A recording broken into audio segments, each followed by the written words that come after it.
What is up, guys? EJ here, back with another video, and today is going to be my DVD collection for 2016 and the silent film section. So up first we have The Artist from 2011, my favorite film of that year. I thought it was fantastic. Directed by Michel Hazanavicius, Jean Dujardin, and Berenice Bejo. Fantastic, really good film. If you like movies, I highly recommend it. It's a great film about movies, and of course, great silent film as well. Up next, we have the Battleship Potemkin from 1925. Great film directed by Sergei Eisenstein, featuring the very famous Odessa Steppe sequence, one of the first silent films I ever saw. Alright, moving on down here. Up next we have The Birth of a Nation, probably one of the most controversial films of all time, directed by D.W. Griffith, one of the early pioneers of film. The oldest film I have in my collection came out in 1915. Up next we have The Cabinet of Dr. Caligari from 1919, the restored, authorized edition. Yeah, one of the great German expressionism films of the early 20th century, 21st century, sorry, directed by Robert Weiner. Up next we have Un Chien Andalou from 1929, film directed by Luis Buñuel and Salvador Dali, or The Andalusian Dog. Okay, up next we have some of these Charlie Chaplin collection films. The Circus from 1928, a lot of these I have on Criterion Collection as well. City Lights, my second favorite Charlie Chaplin film from 1931, which I have on Criterion Collection. Just a fantastic movie. Okay, up next we have Faust from 1926, directed by F.W. Murnau. Fantastic movie, really creepy, great visuals. One of my favorite silent films. Up next we have The General from 1927, probably Buster Keaton's best and most well-known film. Just fantastic movie. All these silent videos, DVDs released by Kino Video are really good. Up next we have The Gold Rush, another Chaplin classic, my all-time favorite silent movie and my favorite Charlie Chaplin film from 1925. Again, I have this on Criterion Collection.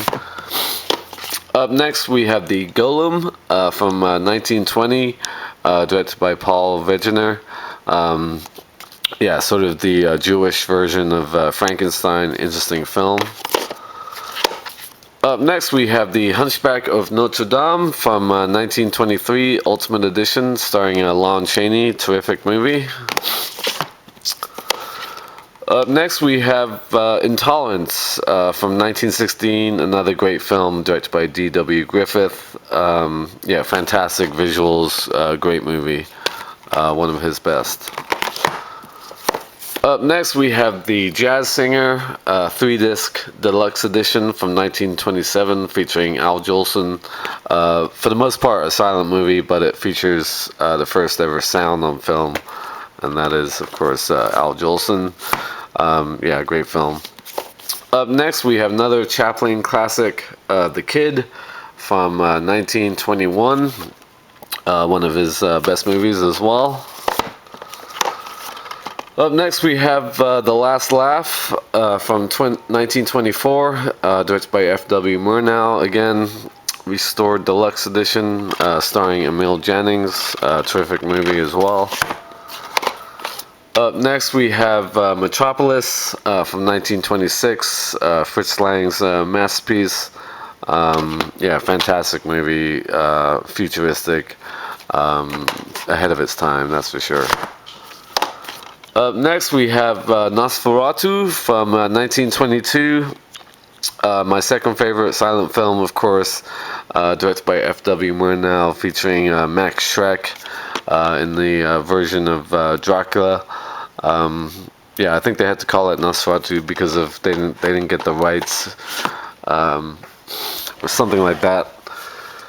back in the day. Anyway, up next we have the Phantom of the Opera from 1925, the Milestone Collection. Love the artwork on the cover here with Lon Chaney. Fantastic movie. Also features the 1929 restored version. Alright, up next we have Robin Hood from 1922. One of the very many versions of Robin Hood I have. I think I have at least 5 or 6 different versions of Robin Hood. This one's starring Douglas Fairbanks. Yeah, the story of Robin Hood is my all-time favorite sort of story from literature. So that's why I have so many versions, and they make for good films. Alright, up next we have Sunrise from 1927, starring George O'Brien and Jeanette Gaynor.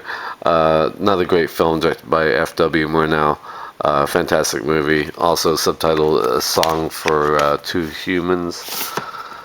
Alright, up next we have The Thief of Baghdad from 1924 with Douglas Fairbanks, directed by Raoul Walsh. Terrific fun, great film. All these films with Douglas Fairbanks are really good fun. And the last of this collection, The Three Musketeers. Again, another classic story, of course, based on the novel by Alexandre Dumas from 1921. Yeah, I've got 3 or 4 versions of The Three Musketeers as well. So that is my silent collection. It's actually the only section that has not changed since 2012. Of course, nobody makes silent films anymore. The Artist was pretty recent since it came out in 2011, but obviously nobody makes silent movies anymore. So anyway, that is my silent collection. Up next will be sports, which is movies about sports and sports highlights, DVDs, and so on. So thank you for watching as always, and until next time, I'll see you.